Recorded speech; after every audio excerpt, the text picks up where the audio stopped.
July 1943, Camp Hearne, Texas. The German soldier stared at the meat on his plate.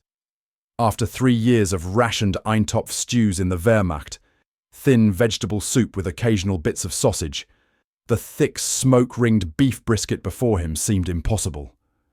The rich scent of slow-cooked meat, tinged with oak and mesquite smoke, filled his nostrils. Dark red sauce glistened on the pink-rimmed slices, each nearly an inch thick. The American Guard called it Texas barbecue, and explained matter-of-factly that it had been cooking for 18 hours. Across American prison camps that summer, 371,683 German POWs confronted a reality that contradicted everything Nazi propaganda had taught them about American weakness. They discovered a nation where beef, pork and chicken appeared at nearly every meal. Where meat wasn't carefully weighed in grams, but served in abundant portions. Where rich barbecue traditions varied by region, each celebrating seemingly inexhaustible livestock resources. These protein-rich meals, portions that most German families hadn't seen since before the war, systematically demolished Nazi ideology more effectively than any propaganda program. The mathematics of meat abundance were being written in smoke and flame, in beef and pork, revealing an American livestock industry that rendered German deprivation not noble sacrifice, but needless suffering. What began as amazement at American meat portions would evolve into complete psychological transformation. Nazi Germany had implemented strict meat rationing in October 1939. Official records show civilian allotments of 500 grams weekly per person initially, reduced to 300 grams by 1943, and often unavailable entirely. Meat ration cards became increasingly worthless as supplies diminished. Even senior Wehrmacht officers received diminishing portions as the war progressed. The mythology of German sacrifice painted meat scarcity as patriotic denial. Civilians sacrificing for the troops, troops sacrificing for victory. American meat production told a different story. Department of Agriculture records from 1943 documented annual beef production exceeding 8.7 billion pounds. Pork production reached 13.2 billion pounds. Chicken added another 2.9 billion pounds.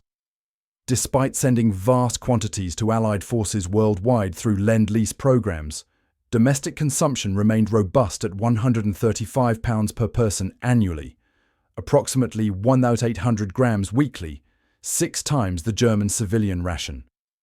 The barbecue traditions encountered by German POWs represented more than mere sustenance. They displayed cultural confidence founded in material abundance. In Texas camps, beef brisket dominated, slow-cooked over oak and mesquite. Mississippi camps served pork shoulder with vinegar-based sauces. Missouri facilities featured ribs with sweet tomato-based glazes. This regional variety demonstrated not just abundance, but cultural richness beyond German comprehension. Quartermaster records from Camp Hearne, Texas, documented weekly meat allocations averaging 2,100 grams per prisoner, 7 times the official German civilian ration. The standard mess hall menu included meat at breakfast, bacon, sausage or ham, lunch, cold cuts, stew or hamburgers, and dinner, roasts, steaks or barbecue. American guards considered these portions normal, even modest by civilian standards. For men raised in Germany's increasingly restrictive food economy, this casual abundance defied comprehension. A German officer recorded in his secretly maintained diary, later discovered in camp archives. Americans serve meat with such casualness, as if resources were unlimited. A single meal here contains more beef than a German family might see in a month. Is this extravagant waste or evidence of productive capacity beyond our understanding? The answer would emerge through lived experience. These men had been prepared by propaganda to find America weak, disorganized, and materially deprived. Instead, they encountered a nation where meat, symbol of prosperity across cultures, appeared with such regularity that prisoners initially suspected elaborate deception designed to break morale. The truth was simpler and more devastating to Nazi ideology. This was everyday America. The mathematics of abundance were being demonstrated in protein and fat, in smoke and flame, revealing an industrial capacity that would ultimately prevail not just on battlefields, but in the mess halls of prison camps where enemy soldiers confronted the undeniable evidence of American plenty served on military-issue metal trays. The desert's end. The Afrika Korps surrender in Tunisia during May 1943 brought approximately 250,000 German and Italian soldiers into Allied captivity. These veteran desert fighters who had pushed the British back to Egypt under Rommel's leadership expected harsh treatment as prisoners. Nazi propaganda had prepared them for American brutality and starvation. Instead, within hours of surrender, they encountered American K rations. These field rations, which American soldiers routinely complained about, contained treasures: canned meat products, processed cheese, crackers, and chocolate. German soldiers who had subsisted on thin Wehrmachtsverpflegung for months treated these emergency meals as feasts. According to military records, at the processing camps in North Africa, the US Army served hot meals featuring ham, sausages, and canned beef. A German sergeant, later interviewed for military intelligence reports, described his first American meal. "We received a plate with 3 sausages and white bread. I hadn't seen that much meat at once in 2 years of desert warfare. We suspected it was for show, that the real prison rations would come later." The real rations proved even more substantial. The Liberty ships carrying POWs across the Atlantic in summer 1943 provided intensive education in American abundance. These vessels, mass-produced at unprecedented rates, one completed every 42 hours at peak production, transported up to 30,000 prisoners monthly to the United States. Naval records show that prisoner rations aboard these ships matched or exceeded standard crew provisions, approximately 3,500 calories daily, including at least 140 grams of protein, primarily from meat sources. The USS West Point's log from June 1943 documents serving roast beef, ham, and bacon to prisoners during the Atlantic crossing. A full Sunday dinner featured roast beef with gravy and potatoes, a meal many prisoners hadn't experienced since before the war. When ships docked at ports like Norfolk and Newport News, German POWs encountered an America that Nazi propaganda had declared impossible. At the Norfolk Naval Base, covering 4,300 acres with extensive waterfront facilities, prisoners glimpsed the infrastructure of abundance. Warehouse after warehouse stored food supplies, including vast refrigerated facilities for meat preservation. Military procurement records from 1943 show dedicated meat processing facilities handling thousands of pounds daily. The journey inland by train provided further education. Unlike the cattle cars used for transport in Europe, German POWs travelled in passenger coaches with dining cars that served full meals. Documented menus from July 1943 show fried chicken, roast beef, ham sandwiches, and bacon. One prisoner's censored letter, preserved in military archives, noted, "We are transported better than German civilians. The Americans feed their prisoners meat at every meal as if they had no shortages at all." The inland camps awaiting these prisoners would provide even more startling evidence of American abundance. Camp McCain in Mississippi, Camp Robinson in Arkansas, Camp Shelby in Louisiana. Each was prepared to house thousands of prisoners with mess halls capable of serving 3 hot meals daily.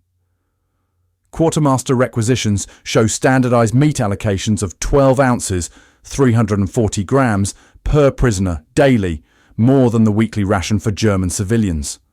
This consistent pattern of abundance created profound disorientation. Men who had been told America was weakened by material shortages instead found evidence of productive capacity beyond imagination. A captured Wehrmacht officer, writing in his diary later confiscated during routine inspections, observed, "The Americans transport us across an ocean and still provide better rations than our own army. This is not special treatment for propaganda purposes. This appears to be their standard." The prison camp system constructed across America housed POWs in conditions that exceeded Geneva Convention requirements. Camp Hearne, Texas, typical of larger facilities, included electric lights, hot water, flush toilets, and heated barracks. But the camp mess halls delivered the deepest impact.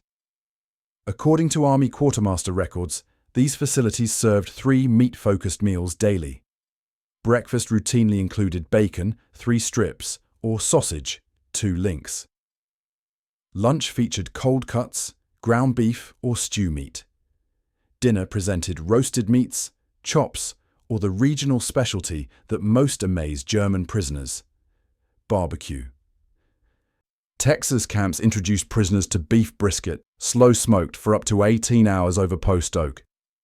In Camp Shelby, Mississippi, pork shoulder dominated, pulled into tender strands and dressed with vinegar sauce. Camp Crossville, Tennessee, served spare ribs with sweeter glazes. Military records document special barbecue events occurring monthly at larger facilities, with specialized equipment, including smoke pits constructed by Army engineers and operated by professional cooks from local communities. A German lieutenant's diary, now preserved in the National Archives, recorded his first encounter with Texas barbecue. The meat had a pink ring beneath the outer crust. They call this the smoke ring and consider it the mark of proper cooking. The portion was at least 300 grams, more than a German family's weekly ration, served with casual abundance as if unlimited. The prison camp canteen system further demonstrated American plenty.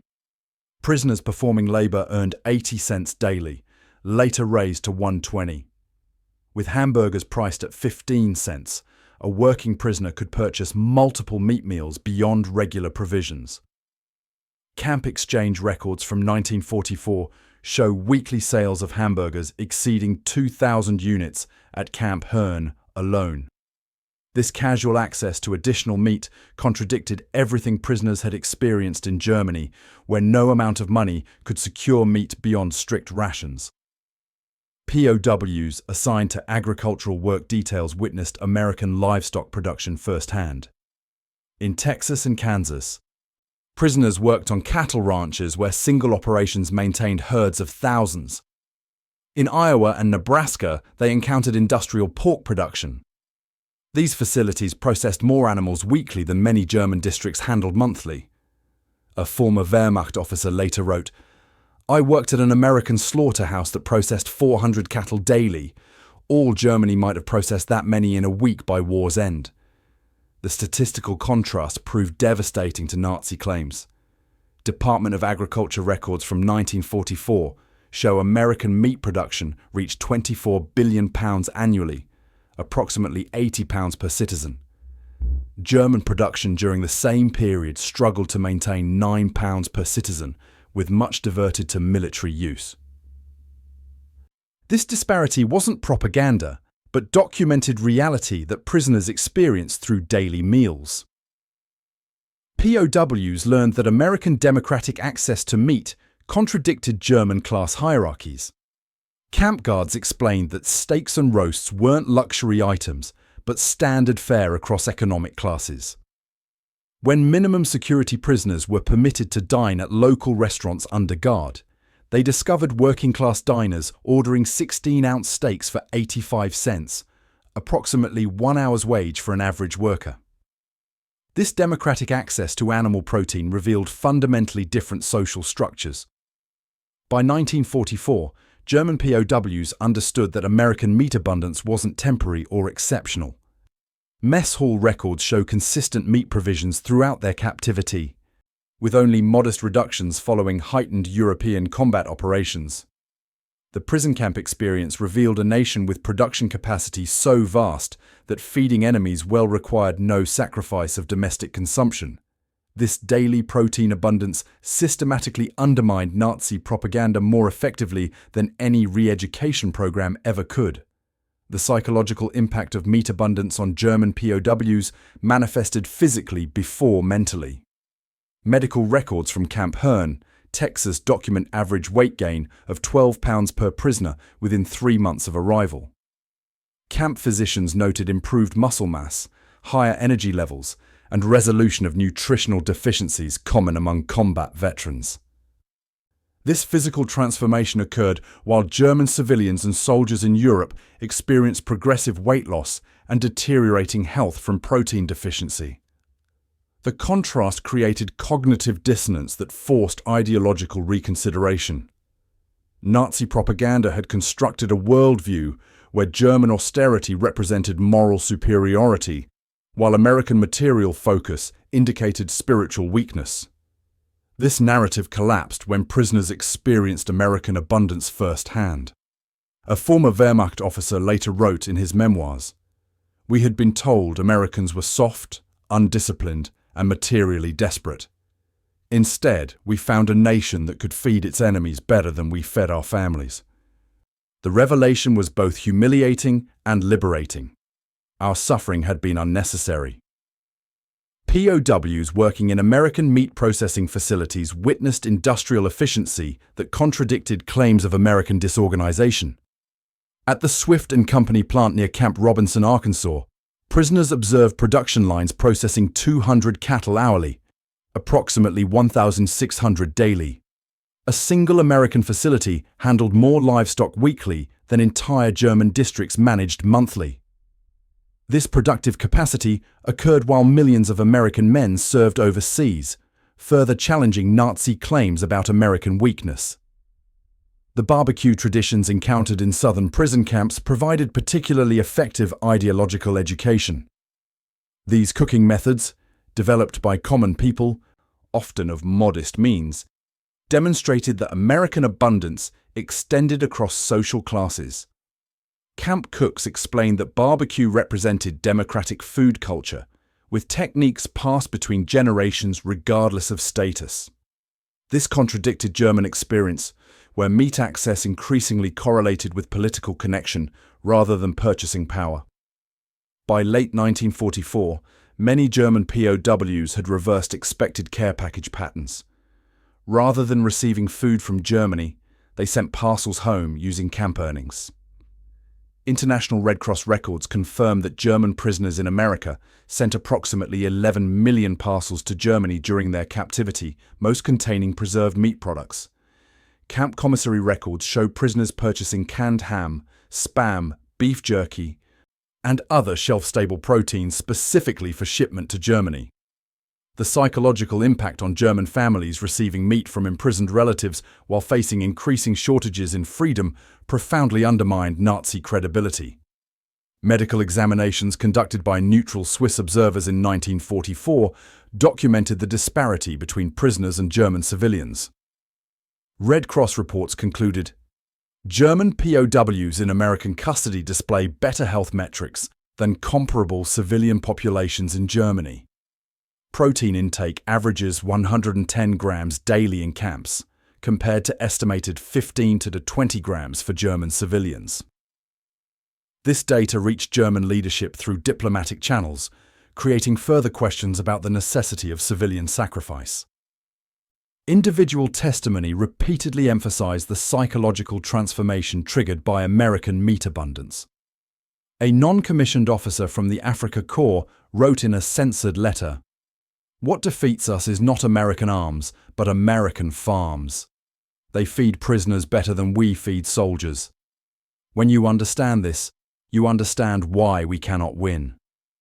Another prisoner told camp interviewers, "In Germany, we measure meat by the gram. In America, they measure by the pound. This difference contains the outcome of the war." The transformative power of abundance proved more effective than formal re-education programs. Prisoners who resisted ideological instruction in democracy willingly absorbed lessons demonstrated through daily meals. The fact that America could afford to feed enemies well while Germany struggled to feed its own people created undeniable evidence against Nazi claims of superiority. This lived experience of American productive capacity accomplished what no propaganda film could: complete demolition of the foundational myths supporting Nazi ideology. Between 1945 and 1946, German POWs returned to a destroyed homeland. Many prisoners had gained significant weight in American captivity, while their families lost weight to starvation in German freedom. Medical records document that returning prisoners averaged 15 pounds heavier than at capture, with improved muscle mass and no nutritional deficiencies. They returned to communities where the average adult had lost 20 pounds since 1939. This physical contrast, healthy, well-fed former prisoners amid gaunt civilians, provided visible evidence contradicting years of Nazi propaganda about American deprivation. The returning POWs brought knowledge of American meat preparation techniques previously unknown in German cuisine. Traditional German cooking relied on boiling, roasting, and occasional pan-frying. The slow-smoking methods of American barbecue, with their distinctive flavor profiles and efficient use of tougher cuts, represented culinary innovation. Former prisoners who had worked in camp kitchens or on agricultural details introduced techniques for dry rub preparation, smoke pit construction, and sauce formulation. Military intelligence debriefings from 1947 noted that former POWs frequently established small restaurants featuring American-style grilled meats in reconstructing German cities. This knowledge transfer emerged most prominently during Germany's post-war recovery period. As Marshall Plan aid arrived after 1948, former POWs became unexpected advocates for American assistance. They had witnessed firsthand that American abundance wasn't propaganda, but productive reality. A former Luftwaffe officer, later interviewed for the German Federal Archives, recalled, "Many Germans initially viewed American aid with suspicion, expecting hidden costs. Those of us who had eaten American barbecue in Texas camps understood differently. We had seen a nation wealthy enough to feed enemies well during wartime. Their post-war generosity was entirely consistent with our experience." The American military government documented that former POWs frequently served as intermediaries during aid distribution, explaining American food products unfamiliar to German civilians. Army records from 1949 note that former prisoners helped introduce shelf-stable meat products like Spam, explaining preparation methods they had learned in camps. This practical knowledge eased the integration of American food aid into German recovery efforts. Statistical evidence demonstrates the profound post-war transformation. In 1939, German per capita meat consumption averaged 57 kilos annually. By war's end in 1945, this had collapsed to approximately 8 kilos, less than 15% of pre-war levels. American economic assistance helped German consumption recover to 25 kilos by 1950 and 44 kilos by 1955. This recovery trajectory, while impressive, revealed that even reconstructed Germany required a decade to approach consumption levels that German POWs had experienced daily in American camps. The generational impact extended beyond former prisoners. Children of POWs grew up hearing stories about American meat abundance that initially seemed fantastic. A second-generation German interviewed for a 1985 documentary recalled, "My father described barbecue restaurants where working men could afford unlimited meat. As a child in post-war Germany, where meat appeared once weekly at most, these stories seemed like fairy tales. Only when American-style steakhouses appeared in the 1960s did I understand he had been describing reality." This transfer of experience influenced Germany's developing hospitality industry. The first American-style grill restaurants appeared in major German cities during the 1950s, often established or advised by former POWs.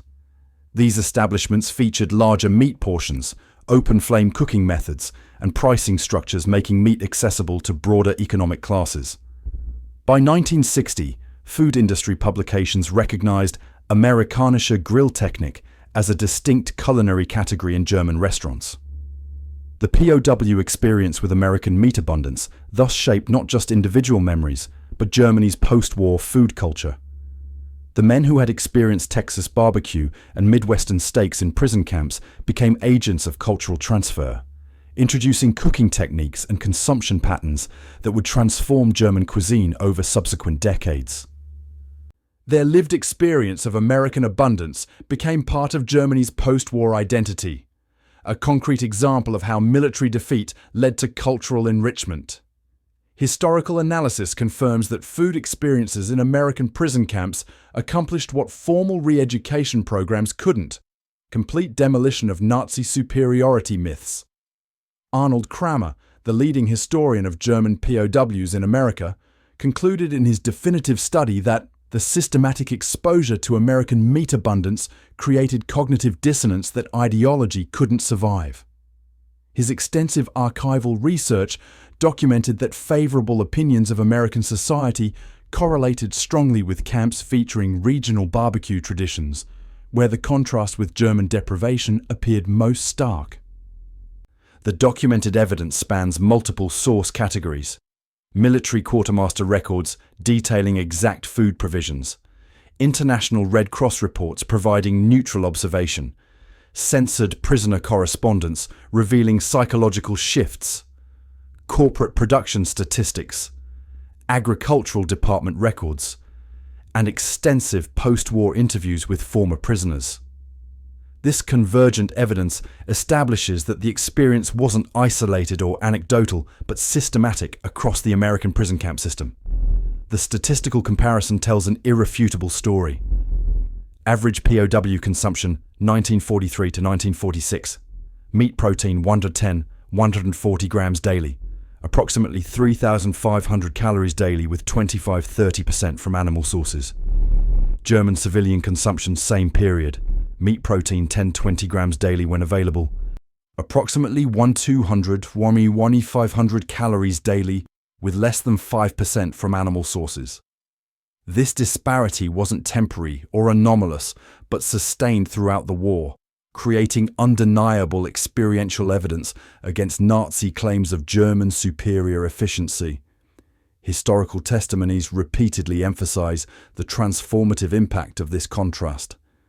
A former Wehrmacht officer stated in a 1972 interview, "We expected to defeat a weak, divided America. Instead, we found a nation that could afford to grill steaks for enemies while our families couldn't find meat for soup. That's when I knew we had lost not just a war, but an entire worldview."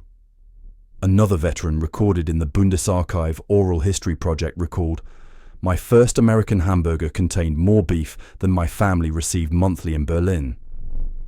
That simple sandwich contained the answer to why Germany lost the war. These transformations extended beyond individuals to shape post-war German-American relations. When Germany joined NATO in 1955, veterans who had experienced American camps often served as cultural interpreters, explaining American society to suspicious colleagues. The shared experience of American food abundance created connection points that facilitated military integration despite recent enmity.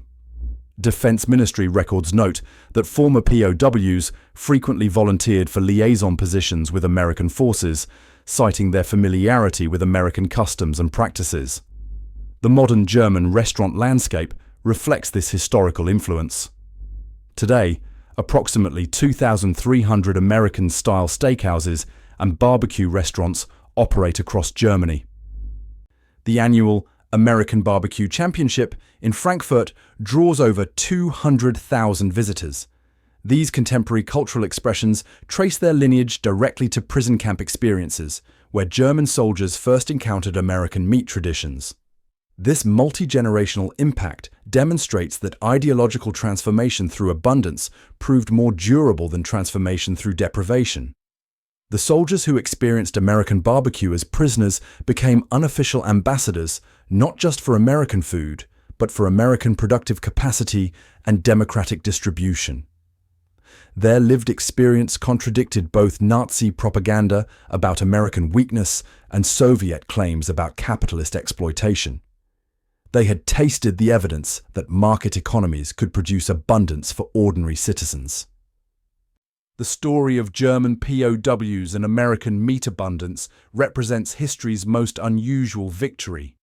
A war partially won through generosity, an ideology defeated by barbecue, a worldview shattered by hamburgers. These men experienced transformation not through punishment, but through plenty. They arrived believing in German superiority and American weakness. They left understanding that American strength came from productive capacity so vast it could feed enemies well during global conflict. The society that could offer seconds on barbecue to prisoners possessed power beyond military might. Former POWs often recalled specific moments of revelation. The first taste of slow-smoked brisket, the first perfectly grilled steak, the first juicy hamburger. These sensory memories carried more ideological power than any propaganda film. They had tasted democracy, and it was substantial.